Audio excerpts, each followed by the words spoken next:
प्यारे दोस्तों, एक जंगल बड़ा ही सुंदर और हरा भरा था। उस जंगल में बहुत सारे पक्षी रहते थे।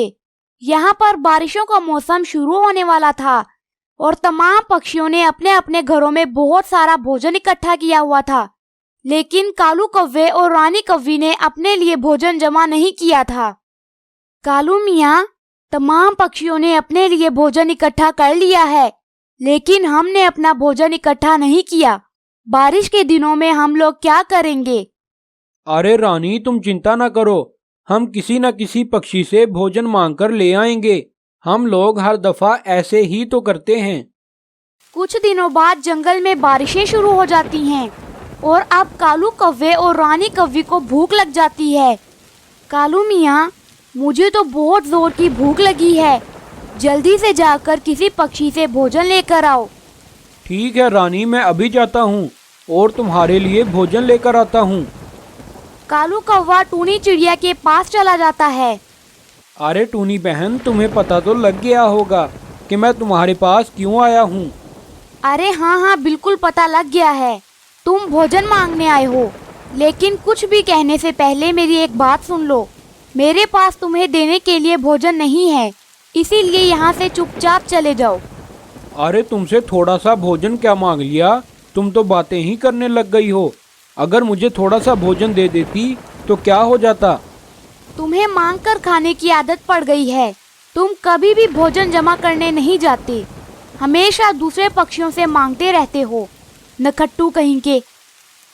ये बात सुनकर कौवा वहाँ से चला जाता है। उसको टूनी चिड़िया पर बहुत गुस्सा आया। अरे रानी, मैं टूनी चिड़िया से भोजन मांगने गया था तो उसने मुझे बहुत सारी बातें सुनाई हैं। मैं उसको छोड़ूंगा नहीं। अरे कालू मियाँ, क्या कहा उस टूनी की बच्ची ने आपको? उस टूनी चिड़िया ने मुझे मांगने वाला कहा। मैं उसको अच्छा सबक सिखाऊंगा। आज रात मैं उसका घर उठाकर कहीं दूर फेंकाऊंगा, फिर उसको समझ आएगी।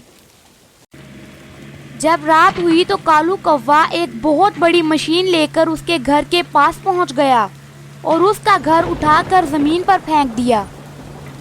अरे दुष्ट कौवे, ये तुमने क्या कर दिया? इतनी तेज बारिश में मेरा घर तोड़ दिया।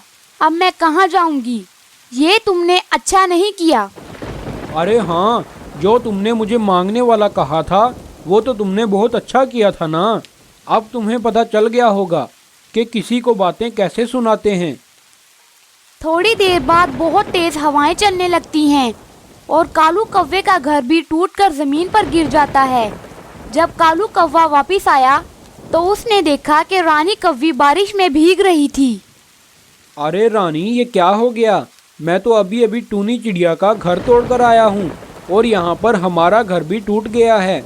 ये कैसे हो गया? कालू मियाँ, बहुत तेज हवाएं चलने लगी। उन हवाओं की वजह से हमारा घर टूटकर जमीन पर गिर गया। शायद हमें हमारे किए की सजा मिली है। अरे हाँ, हमें टूनी चिड़िया के साथ ऐसा नहीं करना चाहिए था। हमें हमारे किए की सजा मिली है। तो प्यारे दोस्तों, इस कहानी से हमें ये सबक मिलता है कि हमें किसी के साथ भी बुरा नहीं करना चाहिए, वरना अपने साथ भी बुरा ही होगा।